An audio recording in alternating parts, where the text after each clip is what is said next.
오늘 연휴로서 또 아파서 또 출타 중에 있어서 해외 체류 중에 있어서 오지 못한 많은 성도들이 있었습니다. 우리 한번 오늘 이 말씀을 생각하면서 우리 안에 오늘 소원을 두고 행하게 하시고 우리 안에 꿈을 갖고 행하게 하시는 하나님이시다. 빌립보서에 그렇게 말씀하셨어요. 그래서 우리가 그 꿈 또 그 소원 하나님께서 이루실 것입니다. 이렇게 인사하겠습니다. 하나님께서 이루실 것입니다.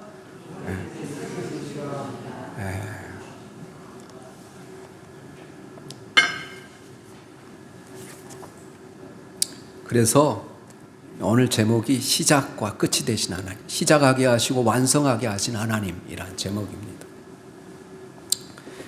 여러분, 기독교 신앙을 우리는 종말론적인 신앙이라 그렇게 말해요. 이 종말론적인 신앙이란 말세를 생각하면서 현실에 도피하는 그런 광적인 신앙인들의 신앙을 이야기하는 것이 아닙니다. 헬라에서 종말이라는 이 단어는 에스카톤이라는 단어인데 물론 끝내다라는 뜻을 갖고 있어요. 그렇지만 더 자주 사용하는 뜻은 뭐냐면 이 목적한 바를 완성하신다라는 뜻입니다. 이 진정한 종말론은 바로 역사 안에서 하나님의 계획 그 목적하신 바가 그리스도 안에 그리스도께서 오심을 통해서 완성된다는 것을 말해요. 이 성경의 하나님은 계획하신 바를 반드시 이루신 하나님, 곧 완성하시는 하나님이시다는 것입니다. 그래서 그는 알파와 오메가라, 처음과 나중이신 하나님이시다. 성경은 그렇게 이야기해요. 이 로마의 황제의 박해 아래서 바로 믿음을 지키며 고난받고 있는 성도들에게 밤모섬에서 위배하고 있었던 사도 요한이 그들을 이렇게 격려합니다. 계시록 1장 8절 말씀이에요.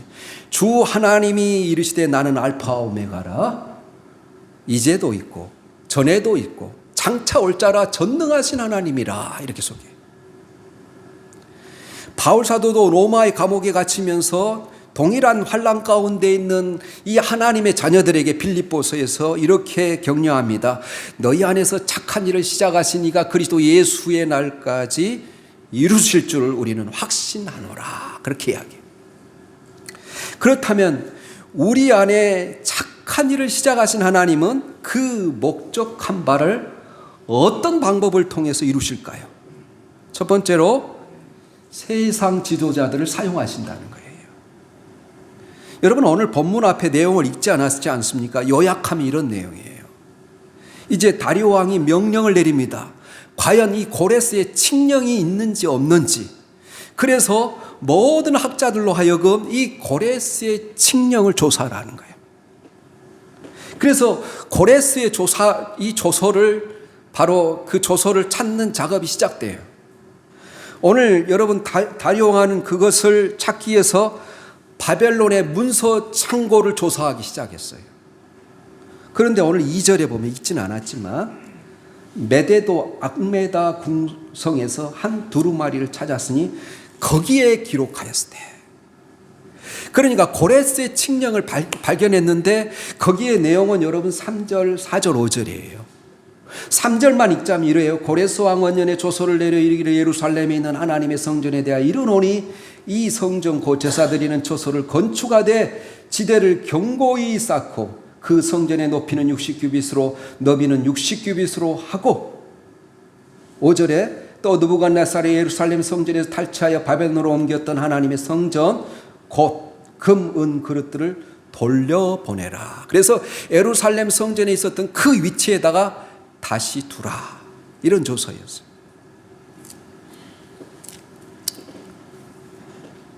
여러분, 2절에 의하면 바로 메데도 악메다 궁에서 발견했다는 거예요. 하나님의 섭리 가운데, 하나님의 인도 가운데 발견된 것입니다. 그 당시 페르시아 왕들은 계절을 따라 각각 다른 도시로 가서 통치했어요.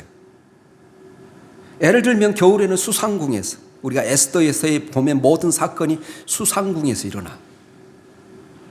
여름에는 시원한 피서지인 이 메대의 악메다 궁에서 세상을 통치합니다. 그리고 봄에는 바벨론에서 통치하였어요. 한 곳에 왕의 통치 문서를 보관하면 찾기가 쉬웠을 텐데 여러분 곳곳에 문서가 여러 곳으로 나누어져 있었던 상황에서 이 다리오 왕의 명령을 따라 신하들의 끈질긴 노력으로 이 귀한 문서를 발견하게 됐습니다. 그래서 포로에서 돌아온 유다 백성들은 예루살렘 성전을 재건하는 일에 대한 정당성을 얻게 되었습니다. 또한 이 성전 건축을 방해하기 위하여서 바로 사마리아인들의 이 고소가 악의에 찬 거짓으로 드러나게 됐어요. 그리고 6절부터 12절까지 내용은 뭐냐면 이제 다리오 왕의 이 조서를 받고 바로 그 강 건너편 총독 다뜨네를 비롯하여 페르시아 관리들로 하여금 성전 건축을 막지 말고 도리어 성전 건축이 적극적으로 이루어지도록 협조해 달라는 그런 문서였어요.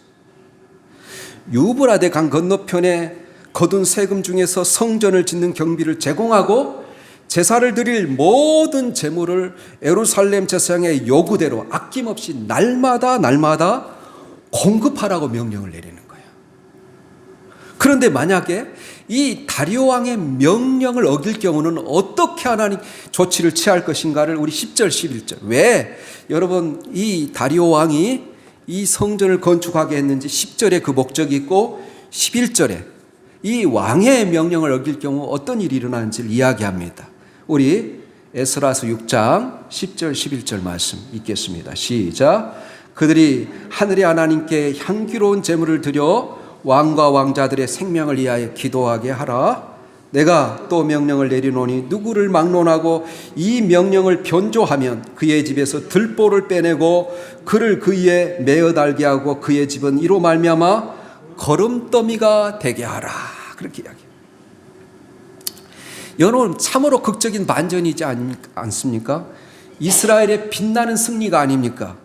대적들은 이 총독 다뜨네를 충동질하여 성전 재건을 해방하려 했지만 하나님은 도리어 다뜨네와 다리오 왕을 사용하여 성전 재건을 이루게 하심으로 이스라엘의 승리를 안겨주신 것입니다. 그렇습니다. 하나님이 함께 하시는 사람은 지금 당장 죽을 것 같고 소멸할 것 같고 패배자와 같이 보여도 하나님의 도우심을 바라보며 끝까지 인내하며 반드시 승리하게 하시고 영광과 존귀를 얻게 하신다는 사실을 믿으시기를 예수님의 이름으로 축원합니다. 그래서 솔로몬의 말씀처럼 솔로몬이 잠언 4장 18절에 이렇게 말해요. 의인의 길은 돋는 햇볕 같아서 점점 빛나고 왕성한 광명에 이르게 하거니와 그렇게 말해요. 그래서 하나님을 신뢰하는 자들은 현재 고난으로 인해서 대적들의 방해로 인해서 낙심하지 말라는 거예요. 하나님의 일을 하다가 어려움이 닥치고 그럴 때 좌절하지나 포기하지 말라는 거예요. 하나님은 반드시 우리를 다시 일으키시고 존귀와 영광을 얻게 하실 뿐만 아니라 우리들의 대적들을 우리의 발 아래 두실 것이라는 것을 믿으시기를 바랍니다. 그래서 여러분 고린도전서 15장 57절 58절에 뭐라고 고백합니까? 우리 주 예수 그리스도로 말미암아 우리에게 승리를 주신 하나님께 감사하노니 그러므로 사랑하는 형제들아 견실하며 흔들리지 말며 항상 주의 일에 더욱 힘쓰는 자가 되라. 이는 너희 수고가 주 안에서 헛되지 않은 줄을 알미니라. 그러므로 그 하나님 앞에 겸손하라. 때가 되면 너희를 높이시리라. 베드로전서 5장 7절에 그렇게 말해요. 여러분 다시 본문 속으로 들어가 보면 오늘 13절부터 읽었지 않습니까? 13절에 이제 다리오 왕의 조서를 받았어요. 다리오 왕의 조서가 내림에 유브라데 강 건너편 총독 다뜨네와 스달보스네와 그들의 동관들이 신속히 준행하니라 이렇게 돼 있습니다. 이제 관리들이 이 왕의 명령에 신속히 움직이는 겁니다. 하나님이 세운 지도자들을 동원하셔서 하나님의 일을 이루시고자 하시는 거예요. 이렇게 하나님의 귀한 사역에 세속의 지도자들을 들어 사용하실 때 성경은 종종 이 세속의 지도자들을 가리켜서 여호와의 종이라 그래요. 심지어 여호와의 목자라고 일컫고 있습니다. 우리 한번 이사야 44장 28절 말씀 찾아서 읽겠습니다. 이사야 44장 28절 말씀이에요. 고레스에 대해서 이렇게 애언합니다. 이사야 선지자가. 우리 같이 읽습니다. 시작. 고레스에 대하여는 이르기를 내 목자라 그가 나의 모든 기쁨을 성취하리라며 예루살렘에 대하여는 이르기를 중건되리라 하며 성전에 대하여는 내 기초가 놓여지리라 하는 자니라. 이렇게 이야기해요. 하나님이 세속의 지도자를 사용해서 하나님의 일을 하게 하시는데 그 하나님의 일을 하도록 부르심을 받은 세속의 그 왕이라 할지라도 하나님께서 뭐라고 부르냐? 하나님의 종이라, 하나님의 목자라, 그렇게 부르신다는 사실을 우리가 알 수 있습니다. 그러나 반대로 사도 요한이 살던 때처럼 사도 요한이 반모섬에 갇히지 않습니까? 예수를 믿는 사람들을 죽이고 핍박하고, 여러분, 그래서 수많은 사람들이 순교를 당했을 때 바로 그런 시대, 그런 세상의 권력자들을 향해서 짐승이라고 이야기해요. 요한계시록에. 그리고 그들이 사용하던 권력은 마귀인 용이 그들에게 부여한 권력이다, 그렇게 이야기해요. 이와 같은 경우 과거 우리의 신앙의 선배들은 더 높으신 하나님의 뜻을 받들어서 세상 지도자들의 그 명령에 불복종한 경우가 있었습니다. 대부분의 기독교인들이 일본 천황 숭배에 복종했지만 주기철 목사와 같으신 분들은 불복종함으로써 순교를 당하기도 했어요.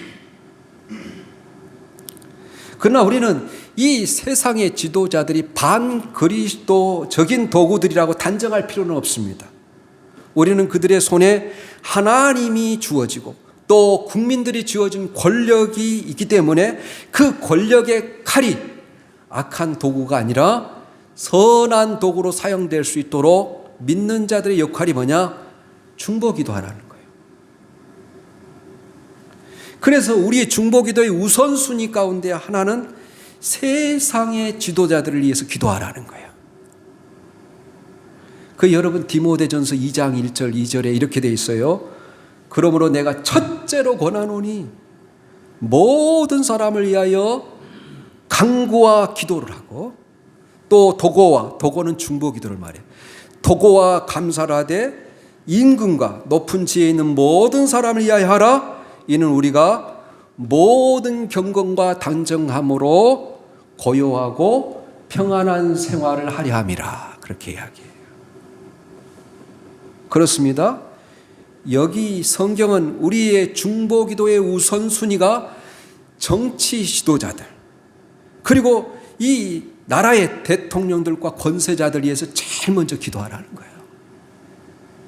왜냐하면 만유의 주 되신 하나님께서 이런 세상의 지도자들을 통해서 세상의 그 속에서 하나님의 뜻을 이루어 가시기 때문에 그렇다는 거예요.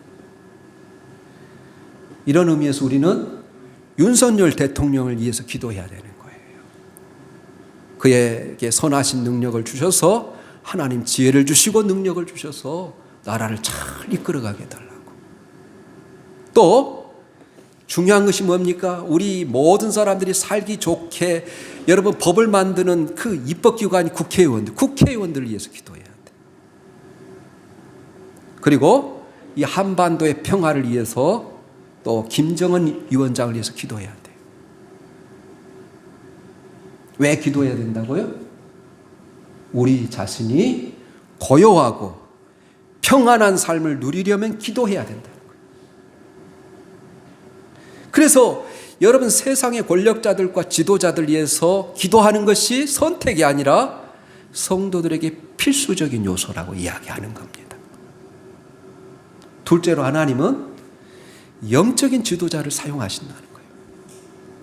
14절에 오늘 본문 14절로 가면 유다 사람의 장로들이 선지자 학개와 이도의 손자 스가랴의 권면을 따랐으므로 성전 건축하는 일이 형통한지라 이렇게 돼 있어요. 하나님께서 하나님의 목적을 세상 속에 실현하는 데 있어서 세상의 지도자들을 사용하지만 또한 영적인 지도자를 사용해서 그 일을 하게 하신다는 거예요.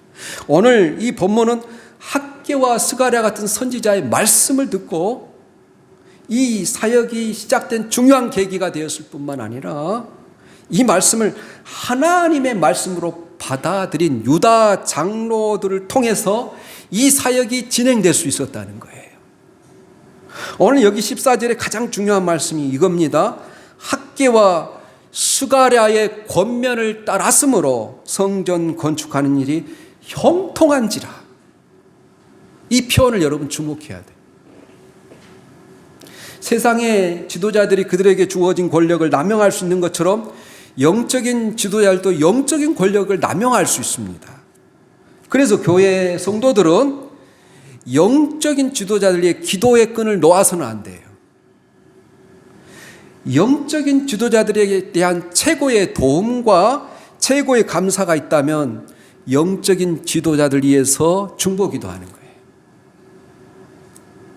그래서 히브리서 기자는 히브리서 13장 18절에 보면 초대교회 당시 어려운 시대의 성도들을 이끌어가는 지도자들에게 우리를 위하여 기도하라 그렇게 부탁을 합니다.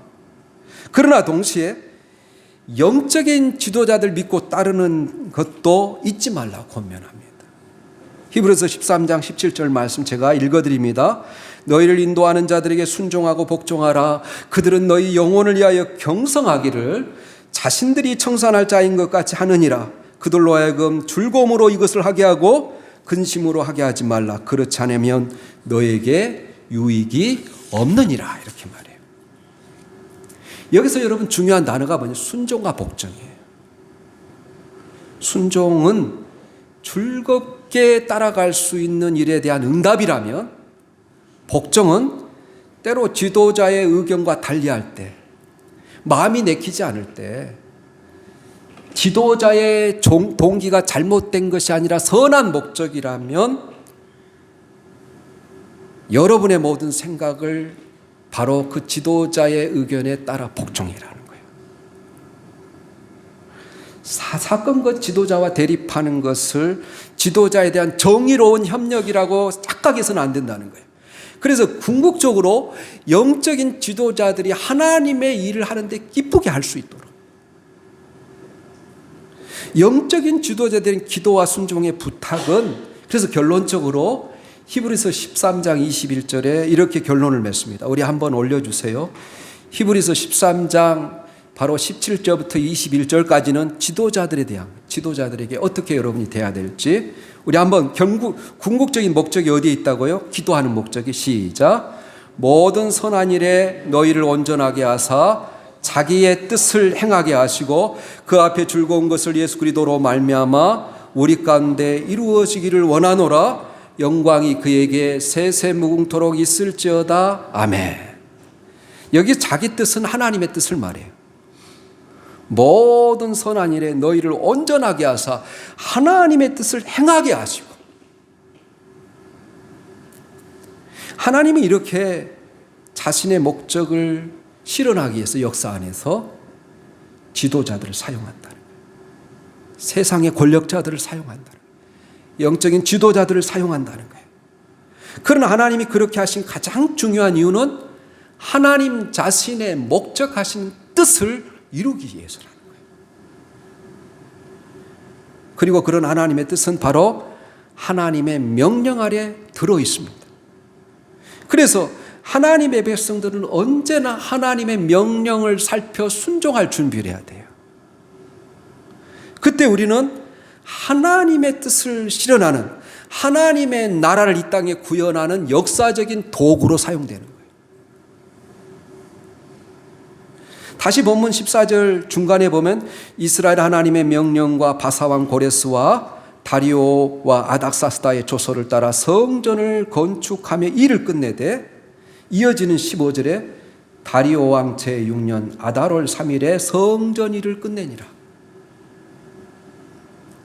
그래서 여러분, 이 에레미야 예언처럼 솔로몬 성전이 파괴된 지 약 72년, 정확히 72년 후인 515년 3월에 마침내 수룹바벨 성전이 완공될 수 있었어요. 그것은 바로 선지자를 통해서 약속하시고 예언하신 말씀이 그대로 성취된 것입니다. 여러분, 사람들은 약속하고도 그 약속을 자주 바꾸지 않습니까? 지키지 않습니다. 그러나 하나님은 다르십니다. 그는 약속하시면 반드시 이루시는 하나님이십니다. 그래서 언약의 하나님, 신실하신 하나님이라고 그래요. 우리가 한문으로 신실 혹은 성실이라는 단어 속에 여러분, 우리가 한문을 아신다면 사람인 쪽에다가 말씀원을 하면 신자가 돼, 믿을 신. 그 다음에 여러분, 성은 이룰성에다가 앞에다 말씀원을 붙이면 이룰성자가 돼요. 신실이나 성실이란 다 단어는 바로 말씀에 부과되어 있어요. 말씀원이. 그래서 말씀하신 바를 지키는 것이 신실이요, 말씀하신 바를 성실하게 수행하는 것이 성실이에요. 그래서 하나님은 그가 약속하신 바를 그의 이름을 걸고 맹세로 보증하십니다. 맹세할 필요가 없는 유일한 존재이신 하나님이 맹세로 약속하신 것, 그것이 바로 하나님의 말씀이죠. 하나님은 약속을 기업으로 받는 자들의 그 뜻이 변하지 아니함을 충분히 나타내시려고 그 일을 맹세로 보증하셨나니. 그래서 하나님의 언약의 말씀을 붙들고 사는 사람들은 어떤 상황에서나 흔들리거나 낙심할 필요가 없습니다. 그의 인생은 하나님의 약속 안에서 존재하고 있기 때문에 그래요. 그리고 이어진 16절에서 18절은 뭐냐면 이제 성전이 다 완공됐으니까 봉헌식을 하는 거예요. 성전 봉헌식. 근데 18절에 보면 제사장을 그 분반대로 여러 무리로 나누어서 레위 사람을 그 순서대로 세워 예루살렘에서 하나님을 섬기게 하되 모세의 책에 기록된 대로 하게 하니라. 성전 봉헌식을 하나님의 말씀에 기록된 대로 그대로 행했다는 거예요. 그런데 오늘 여기서 17절만 우리 한번 같이 읽어보겠습니다. 17절 시작. 하나님의 성전 봉헌식을 행할 때 수소 100마리와 순양 200마리와 어린 양 400마리를 드리고 또 이스라엘 지파의 수를 따라 순염소 12마리로 이스라엘 전체를 위하여 속죄제를 드리고. 전체 이스라엘 지파의 수요 12지파니까 순염소를 12마리를 드려요. 이게 속죄제였어요. 이는 바벨론에서 돌아온 유다와 베냐민 지파나 레위 지파만이 아니라 이스라엘 백성들이 언약이 회복되었음을 12지파를 대표해서 속죄제물을 드리는 거예요. 그래서 이제 하나님의 언약 백성으로 너희는 회복됐다는 것을 말하는 것입니다. 이 그들이 드린 이 성전 제물의 봉헌식의 규모, 제물의 규모는 이 솔로몬 성전의 봉헌식에 비해 너무너무 초라했어요. 솔로몬 성전의 봉헌식에는 소가 22,000마리가 드려져요. 그런데 오늘 성경은 100마리가 드려져요. 양도 12만 마리가 드려졌어요. 오늘 성경은 200마리를 드립니다. 그럼에도 불구하고 22절에 보면 하나님께서 그들의 드린 애물을 기쁘게 받으시고 그들을 즐겁게 하셨다는 표현이 있어요. 이러한 사실에 의하면 하나님이 우리에게 요구하시는 것은 바로 하나님에 대한 믿음과 사랑이라는 거예요. 하나님은 제물의 양이 아니라 그 제물을 드리는 자의 마음을 보신다는 거예요. 그들이 마음과 뜻과 정성을 다해 즐거이 드렸습니다. 과거 이스라엘의 제사를 통해서 알 수 있는 것은 하나님은 외적인 형식은 잘 갖추어졌지만 내적인 진심과 열심, 하나님에 대한 사랑, 그 마음에 담지 않는 예배를 드렸어요. 그래서 하나님께서 이스라엘의 그러한 모습을 신랄하게 비판합니다. 우리 한번 하나님께 어떤 제사를 드리는지, 여러분 이사야서에 그런 말씀이 가득 차 있고 말라기에 그런 말씀이 가득 차 있는데 이사야 1장 11절에서 14절 말씀만 찾아서 읽어보겠습니다. 그리고 하나님이 원하시는 제사가 무엇인지 호세아 6장 6절 두 구절만 우리 같이 또 읽어보겠습니다. 이사야서 바로 1장 1장 11절에 14절입니다. 시작. 여호와께서 말씀하시되 너희의 무수한 재물이 내게 무엇이 유익하뇨? 나는 순양의 번제와 살찜 준승의 기름에 배불렀고 나는 수송아지나 어린 양이나 순염소의 피를 기뻐하지 아니하노라. 너희가 내 앞에 보이려 오니 이것을 누가 너에게 요구하였느냐? 내 마당만 밟을 뿐이니라. 헛된 재물을 다시 가져오지 말라. 분향은 내가 가증히 여기는 바요 월삭과 안식일과 대회로 모이는 것도 그러하니 성애와 아울락을 행하는 것을 내가 견디지 못하겠노라. 내 마음이 너희의 월삭과 정한 절기를 싫어하나니 그것이 내게 무거운 짐이라 내가 지기에 곤비하였느니라. 이렇게 이야기합니다. 아무리 무수한 기름과 제물을 드려 수천 마리의 양을 드리고 소를 드린다 할지라도 너희 마음이 빠져 있다면, 너희 정성이 빠져 있다면, 하나님을 향한 사랑과 순종이 빠져 있다면 아무것도 아니라는 거예요. 그래서 하나님이 기뻐하신 제사는 뭐냐? 호세아서 6장 6절에 이렇게 말해요. 호세아서 6장 6절입니다. 시작. 나는 인애를 원하고 제사를 원하지 아니하며 번제보다 하나님을 아는 것을 원하노라. 그래요.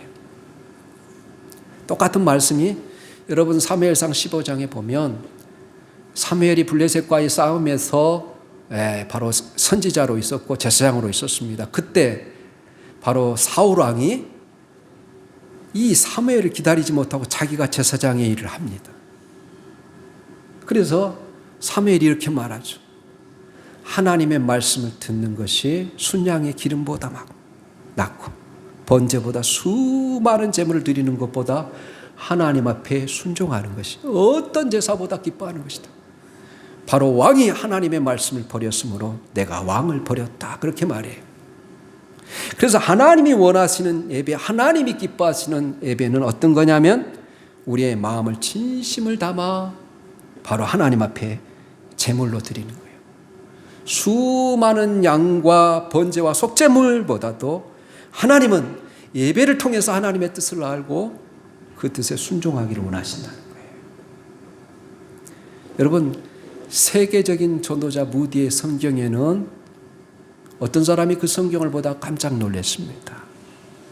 T라는 단어하고 P라는 단어가 계속 기록되어 있는 거예요. tried, T는, 그 다음에 P는 proved라는 단어입니다. 이 뜻은 무슨 뜻입니까? 무디는 빙그레 웃으면서 tried and proved라는 뜻이라는 거예요. 말씀 그대로 try, 시도해 보았더니 말씀 그대로 이루어졌음을 증명되었다는 그런 뜻이다.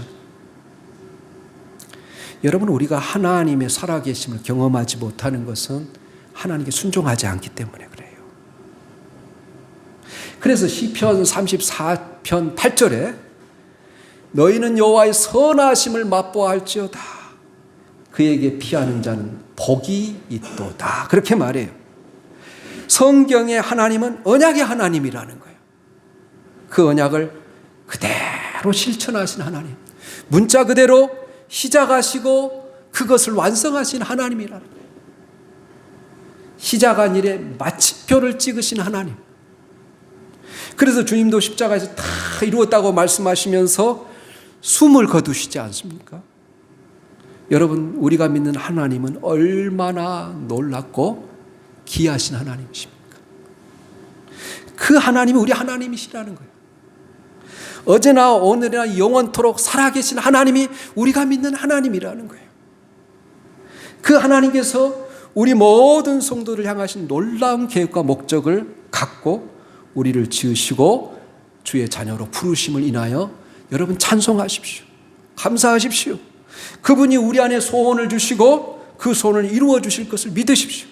그러므로 하나님께 소망을 두시고 꿈꾸십시오. 도전하십시오. 하나님과 함께 그 일이 기도로 시작되었다면 반드시 그 일을 완성하신다는 거예요. 오늘 이 주신 말씀을 붙들고 가정에서나 사역의 현장에서나 승리할 수 있기를 예수님의 이름으로 축원합니다. 아멘.